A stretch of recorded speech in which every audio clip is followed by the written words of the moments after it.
law of conservation of charge. Law of conservation of the charge. तर law of conservation of charge काय बघा, charge can neither be created nor be destroyed. जसं law of conservation of energy तुम्हाला माहिती असेल, energy can neither be created nor be destroyed, but it can be transferred from one form to the another form. Okay, similarly there is a law of conservation of charge also. Charge can neither be created nor be destroyed, but it can only B transferred from the one part two the other part. Okay, charge आपण निर्माण करू शकत नाही किंवा नष्टही करू शकत नाही. चार्जला मात्र काय करता येतं, एका पार्टकडून दुसऱ्या पार्टकडे ट्रान्सफर मात्र करता येतं. Okay, and total charge of isolated system always remains constant. Isolated सिस्टमचा टोटल चार्ज जो आहे तो नेहमी कॉन्स्टंटच राहतो. याला law of conservation of the charge असं म्हटलं जातं. ओके, स्टेटमेंट काय बघा, charge can neither be created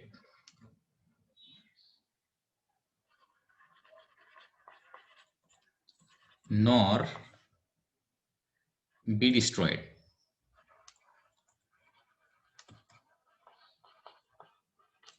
Charge can neither be created nor be destroyed, but it can be transferred from one part to another part, and total charge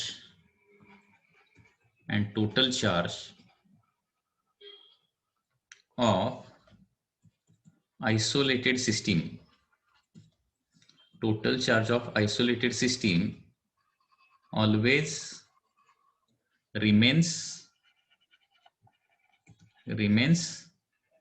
constant. Okay, so this is the law of conservation of the charge. तर खूपच simple statement आहे. चार्जला आपण निर्माण करू शकत नाही, नष्ट करू शकत नाही. फक्त चार्जला काय करता येतं, एका बॉडीकडून दुसऱ्या बॉडीकडे किंवा एका पार्टकडून दुसऱ्या पार्टकडे फक्त ट्रान्सफर करता येतं. कारण basic form of the charge काय लक्षात घ्या, बेसिक म्हणजे फंडामेंटली चार्ज काय, चार्ज म्हणजे इलेक्ट्रॉन आहे. ओके, इलेक्ट्रॉनला आपल्याला निर्माण करता येणार नाही किंवा नष्ट करता येत नाही. फक्त त्या इलेक्ट्रॉनला काय करता येतं, आपल्याला एका पार्टवरून दुसऱ्या पार्टवर किंवा एका बॉडीकडून दुसऱ्या बॉडीकडे फक्त ट्रान्सफर करता येतं. आणि एक आयसोलेटेड सिस्टीम जर असेल, म्हणजे त्या सिस्टीमचा इतर कुणाबरोबर ही कॉन्टॅक्ट जर नसेल, तर आयसोलेटेड सिस्टमचा चार्ज नेहमी काय राहतो, कॉन्स्टंटच राहतो. आयसोलेटेड म्हणजे ती सिस्टम इतर कुणाशीही कनेक्ट नसली पाहिजे. ओके, त्याला काय म्हणायचं, आयसोलेटेड सिस्टीम असं म्हणायचं. ओके, त्याचा कुणाबरोबरही कॉन्टॅक्ट नसला पाहिजे. जर त्याचा इतर बॉडी बरोबर कॉन्टॅक्ट आला, सिस्टमवर चार्ज जास्त असेल आणि दुसऱ्या बॉडीवर जर चार्ज कमी असेल, सिस्टम म्हणजे लक्षात घ्या नंबर ऑफ पार्टिकलचं कॉम्बिनेशन, त्याला सिस्टम असं म्हणायचं. नंबर ऑफ पार्टिकल्सचं जे कॉम्बिनेशन आहे ना, त्याला सिस्टम असं म्हटलं जातं. लक्षात येते, सिंगल पार्ट असतो किंवा सिस्टीम असते. म्हणजे फॉर एक्झाम्पल, आता when two objects are rubbed with each other, okay, law of conservation of चार्जचं एक्झाम्पल बघूया आणि त्याच्यामध्ये सिस्टम म्हणजे काय ते देखील तुम्हाला लक्षात येईल. For example, when two objects are rubbed with each other, okay, ज्यावेळी दोन ऑब्जेक्टला काय करतो आपण, एकमेकाबरोबर रबिंग करतो, त्यावेळी काय होतं, एक बॉडी पॉझिटिव्हली चार्ज होते आणि दुसरी बॉडी काय होते, निगेटिव्हली चार्ज होते. आता या दोन बॉडी मिळून काय तयार होते, या ठिकाणी सिस्टीम तयार होते. दोन बॉडी मिळून इथं सिस्टीम तयार होणार आहे, किंवा दोन ऑब्जेक्टची एक सिस्टीम इथं तयार झाली. म्हणजे इथं सिस्टीम म्हणजे काय होणार, ते जे दोन ऑब्जेक्ट्स आहेत किंवा त्या ज्या दोन बॉडीज आहेत, त्या ज्या बॉडी एकमेकाबरोबर काय करणार आहेत, रबिंग करणार आहेत. ओके, त्यांना आपण सिस्टम असं म्हणतो. लक्षात येते, म्हणजे सिस्टम मध्ये दोन किंवा दोन पेक्षा जास्त ऑब्जेक्ट्स असतात, त्याला सिस्टम म्हणायचं. ठीक आहे, मग आता इथं when two objects are rubbed with each other, हे कशाचं एक्झाम्पल आहे? इलेक्ट्रिफिकेशन बाय फ्रिक्शनचं एक्झाम्पल आहे, बरोबर आहे ना? इलेक्ट्रिफिकेशन बाय फ्रिक्शन म्हणजे ज्यावेळी दोन ऑब्जेक्ट एकमेकाबरोबर आपण रब करतो त्यावेळी एक बॉडी काय होते? पॉझिटिव्हली चार्ज होते आणि दुसरी बॉडी काय होते? निगेटिव्हली चार्ज होते.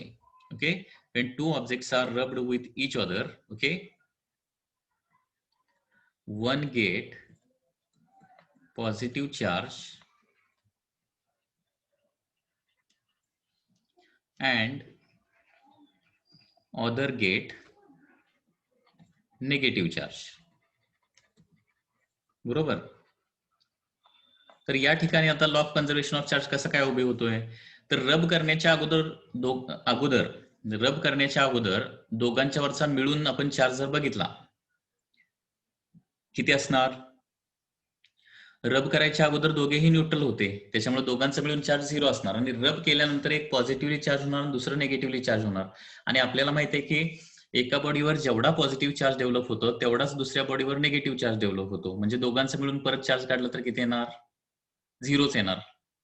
म्हणजे before rubbing total charge on the system is 0. After rubbing total charge on the system is equal to 0. म्हणजे सिस्टम ऑफ टू बॉडीज, लक्षात घ्या. So this is one example of the law of conservation of the charge. When two objects are rubbed with each other, one gets positive charge and another gets negative charge. Okay, तर काय होणार? Here total charge before rubbing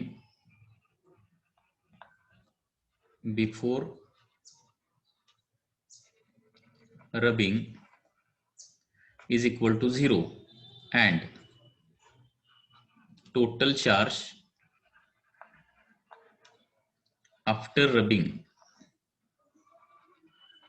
तो देखील काय असणार? 0च असणार, कारण एक पॉझिटिव्हली चार्ज आणि दुसरे निगेटिव्हली चार्जच होते ना. किंवा कंडक्शनचं एक्झाम्पल घ्या किंवा इंडक्शनचं एक्झाम्पल घ्या, तिथे देखील नवीन चार्ज निर्माण होत नाही, फक्त चार्ज काय झालेला असतो? ट्रान्सफर झालेला असतो. म्हणजे फॉर एक्झाम्पल कंडक्शनचं एक्झाम्पल आपण घेतलं. कंडक्शनचं एका बॉडीवर 5 कुलम चार्ज असेल, दुसऱ्या बॉडीवर 3 कुलम चार्ज असेल. एका बॉडीवर किती आहे? 5 कुलम, दुसऱ्या बॉडीवर 3 कुलम. ठीक आहे, एकमेकाला टच केले आणि सेपरेट केले तर प्रत्येक बॉडीवर चार्ज किती होतो रे सांगा जरा?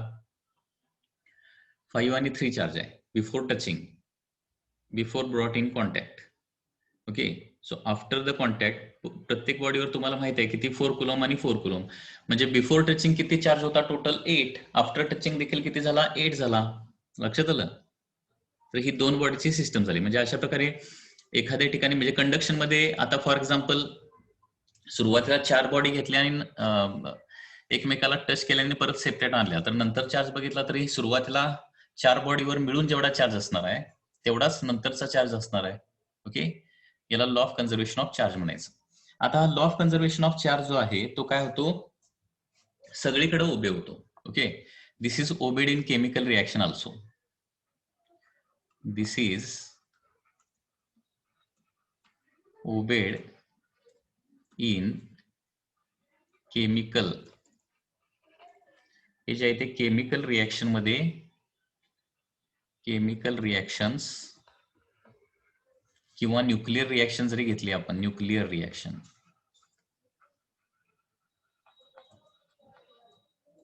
ओके, तिथे देखील उभे होतो. म्हणजे हा law of conservation of charge, law of conservation of energy प्रमाण आहे.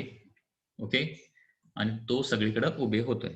ठीक आहे, तर law of conservation of charge मध्ये कोणाला काय डाऊट आहे का? कम्प्लिटली डिस्क्रिप्टिव्ह आहे, याच्यामध्ये न्यूमेरिकल काहीच नाहीये. ओके,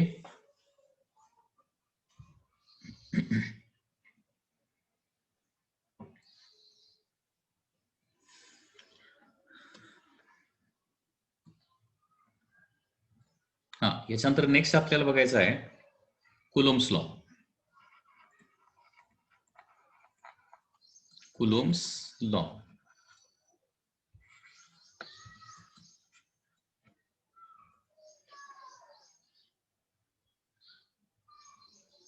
न्यूक्लिअर रिएक्शन अनस्टॉपेबल असते असं काय नाहीये.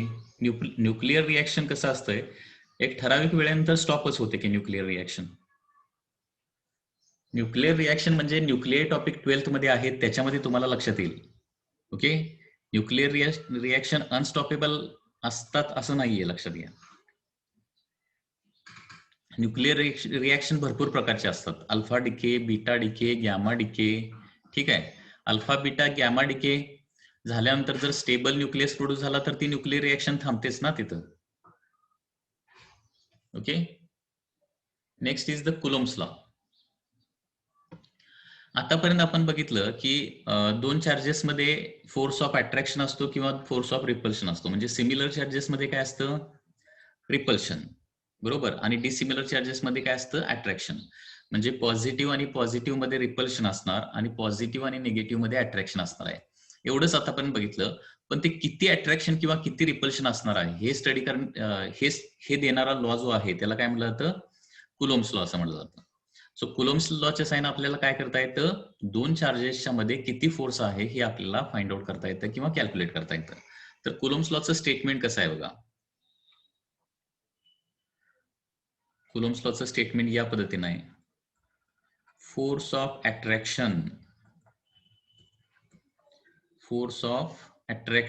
or repulsion, force of attraction or repulsion between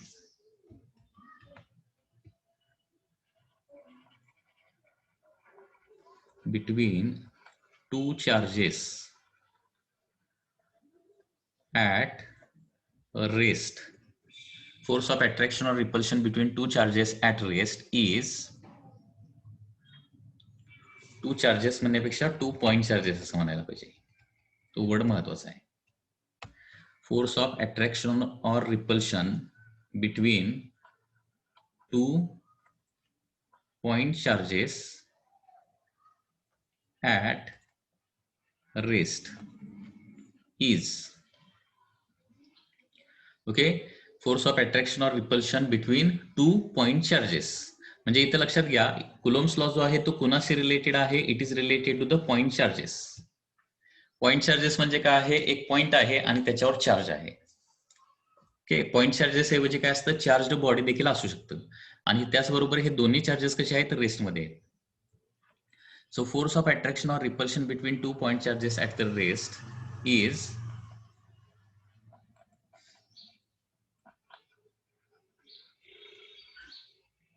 directly proportional to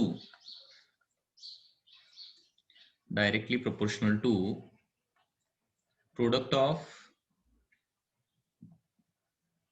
magnitudes of charges,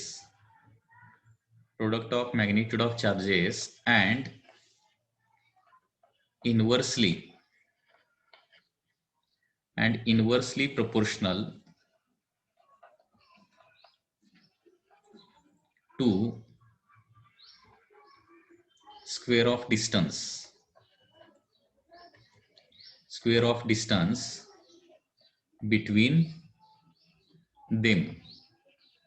हा लॉ लक्षात ठेवायला खूप सोपा आहे. एक 2-3 वेळा तुम्ही वाचला तर तुम्हाला हा पूर्णपणे पाठ होऊन जाईल.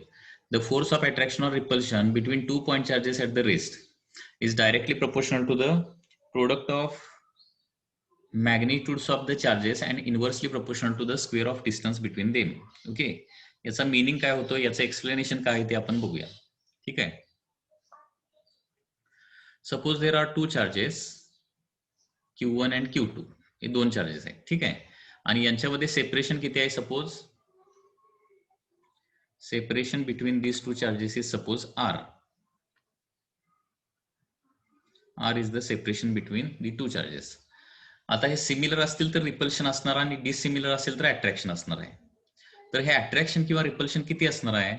तर हा फोर्स जो आहे तो पहिली गोष्ट म्हणजे डायरेक्टली प्रोपोर्शनल टू काय सांगितलंय? डायरेक्टली प्रोपोर्शनल टू प्रोडक्ट म्हणजे काय? मल्टिप्लिकेशन.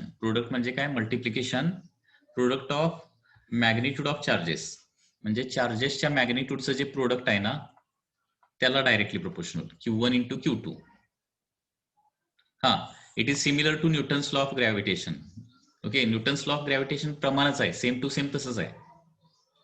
ठीक आहे. त्यालाच कुलोम्स लॉ म्हटलेला आहे. लक्षात घ्या. Sayyad, you are absolutely correct. Okay. Newton's law of gravitation जो आहे ना त्या पद्धतीनं हा आहे. F is directly proportional to M1 M2 आहे. त्याच्याऐवजी इथं काय आहे? F is directly proportional to Q1 Q2 आहे. आणि दुसरी गोष्ट म्हणजे it is inversely proportional to square of distance, म्हणजे F is inversely proportional to R square. याला कुलोम्स लॉ असं म्हणायचं. म्हणजे force of attraction or repulsion between two point charges at the rest. पहिली गोष्ट काय येणार आहे, directly proportional to product of magnitude of charges. Okay, Q1 Q2च्या प्रोडक्टला डायरेक्टली प्रोपोर्शनल आहे.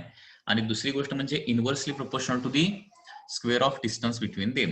आणि हे दोन्ही कंबाईन केल्यावर काय होणार, therefore F is directly proportional to Q1 Q2 by काय येणार आहे, आर स्क्वेअर येणार.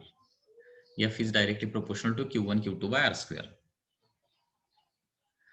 आता हे डायरेक्टली प्रोपोर्शनलिटीचं जर साईन काढायचं असेल तर आपल्याला इथे कॉन्स्टंट टाकावा लागतो. आणि तो कॉन्स्टंट काय टाकावा लागतो बघा, 1/4πε0. जसं न्यूटन्स लॉ ऑफ ग्रॅव्हिटेशन मध्ये आपण काय टाकतो, कॅपिटल जी टाकतो, माहिती असेल तर तुम्हाला कॅपिटल जी टाकतो. तसं इथं कुलोम्स लॉ मध्ये काय टाकतो, 1/4πε0 टाकतो into Q1 Q2 by R square. Okay, so this is the final formula for the Coulomb's law. याचं साहाय्याने आपल्याला काय करता येतं, दोन चार्जेस मध्ये किती फोर्स असेल ते फाइंड आउट करता येतं. लक्षात घ्या. आता याच्यामध्ये इप्सिलॉन नॉट म्हणजे हे काय आहे लक्षात घ्या. इप्सिलॉन नॉट याला काय म्हणायचं, इप्सिलॉन हे काय आहे, ग्रीक अल्फाबेट आहे. इप्सिलॉन 0 लिहिलंय ना इथे, इप्सिलॉन 0 किंवा त्याला इप्सिलॉन नॉट असं म्हणायचं. ठीक आहे, फक्त हे असं जे लेटर आहे ना त्याला इप्सिलॉन म्हणायचं आणि त्याच्या पुढे 0 म्हणजे इप्सिलॉन नॉट असं म्हणायचं. आणि याला काय म्हटलं जातं, परमिटिव्हिटी असं म्हटलं जातं. It is called as permittivity of vacuum. Permittivity of vacuum. आता परमिटिव्हिटी म्हणजे नेमकं काय असतं तर लक्षात घ्या, वेगवेगळ्या मीडियम मध्ये वेगळ्या वेगळ्या अमाऊंट मध्ये इलेक्ट्रिक फील्ड डेव्हलप होतं. म्हणजे एकच चार्ज वेगळ्या वेगळ्या मीडियम मध्ये ठेवला तर प्रोड्यूस होणारं इलेक्ट्रिक फील्ड सेम नसतं. ठीक आहे, म्हणजे medium to medium electric field change होतं. तर एखादं मीडियम इलेक्ट्रिक फील्डला किती परमिट करणार आहे, थोडक्यात लक्षात घ्या, म्हणजे अलाव करणार आहे. परमिट करणं म्हणजे काय, अलाव करणं. ओके, निर्माण व्हायला अलाव करणं. तर एखादं मीडियम इलेक्ट्रिक फील्डला किती परमिट करतं, किती अलाव करतं प्रोड्यूस होण्यासाठी, त्याला परमिटिव्हिटी असं म्हणायचं. ठीक आहे, तर इप्सिलॉन नॉट म्हणजे परमिटिव्हिटी ऑफ व्हॅक्यूम. आणि या इप्सिलॉन नॉटची व्हॅल्यू असते, ही पाठ करावी लागेल तुम्हाला, 8.85 इंटू 10⁻⁻12. इप्सिलॉन नॉटची व्हॅल्यू किती आहे, 8.85 इंटू 10⁻⁻12. आणि याचं युनिट आहे coulomb square per newton metre square. हे त्या फॉर्म्युल्यावरून आलंय, coulomb square per newton metre square. Okay, ही व्हॅल्यू पाठ करावी लागेल. इप्सिलॉन नॉटची व्हॅल्यू आहे 8.85 इंटू 10⁻⁻12. त्याचबरोबर आणखी एक व्हॅल्यू तुम्हाला लक्षात ठेवणं आवश्यक आहे, आणि ती म्हणजे काय, 1/4π इप्सिलॉन नॉट. कारण याच्यामध्ये सगळं कॉन्स्टंटच आहे ना, 1 कॉन्स्टंट, 4 कॉन्स्टंट, पाय constant, epsilon not is a constant. हे सगळं कॉन्स्टंट आहे. सगळ्या व्हॅल्यू ठेवल्यानंतर याची व्हॅल्यू येते 9 into 10⁻9 newton metre square per coulomb square. Okay, म्हणजे न्यूमेरिकल प्रॉब्लेम सॉल्व्ह करताना डायरेक्टली तुम्ही असं लिहू शकता, F is equal to 1/4π epsilon नॉटची व्हॅल्यू किती, 9 into 10⁻9 into Q1 Q2 by R square. म्हणजे कॅल्क्युलेशन काय होणार आहे, इझी होणार आहे. लक्षात येत आहे. तर या पद्धतीनं हा कुलोम्स लॉ आहे. It is a very easy law. Coulomb's law काय आहे बघा, the force of attraction or repulsion between two point charges at the rest is directly proportional to product of magnitude of charges and inversely proportional to the square of distance between them. Okay, तर याच्यामध्ये Q1 Q2 हे दोन charges आहेत, त्यांच्यामध्ये separation किती R आहे. So F is directly proportional to Q1 into Q2 येणार, and F is inversely proportional to R square येणार आहे, and therefore F is directly proportional to Q1 Q2 by R square, and therefore F is equal to काय येणार आहे, इथे constant टाकलेला आहे 1/4π epsilon nought Q1 Q2 by R square. ठीक आहे, आणि याला इप्सिलॉन नॉटला काय म्हणायचं हे लक्षात ठेवा, इप्सिलॉन नॉटला परमिटिव्हिटी ऑफ व्हॅक्यूम असं म्हणायचं, permittivity of the vacuum. Okay, आणि याची व्हॅल्यू किती असते, 8.85 into 10⁻⁻12 coulomb square per newton metre square. आणि 1/4πε0 ची व्हॅल्यू येते 9 × 10⁹. Okay, so this is called as Coulomb's law. Coulomb's law मध्ये कुणाला काही डाऊट आहे का? याचं एक एक्झाम्पल घेऊया म्हणजे तुम्हाला आणखी लक्षात येईल. One example.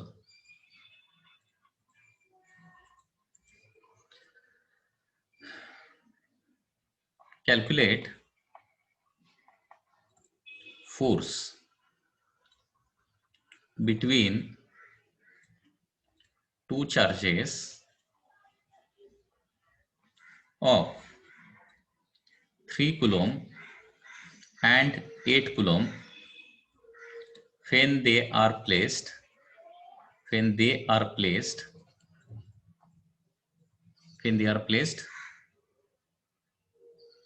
2 meter apart in vacuum.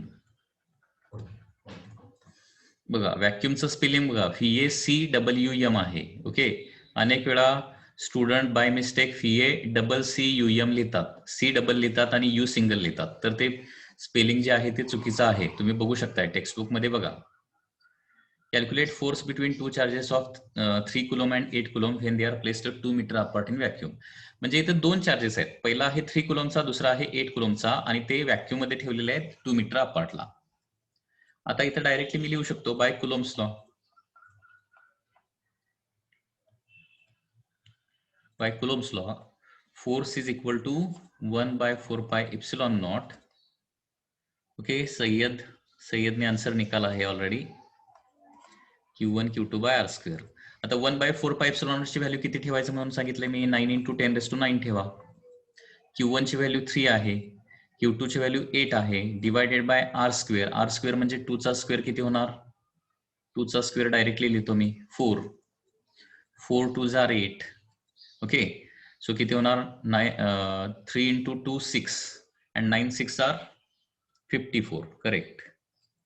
So 54 into काय येणार आहे? 10⁹ Newton will be the force between the two charges. तर अशा पद्धतीनं हा कुलोम्स लॉ आहे.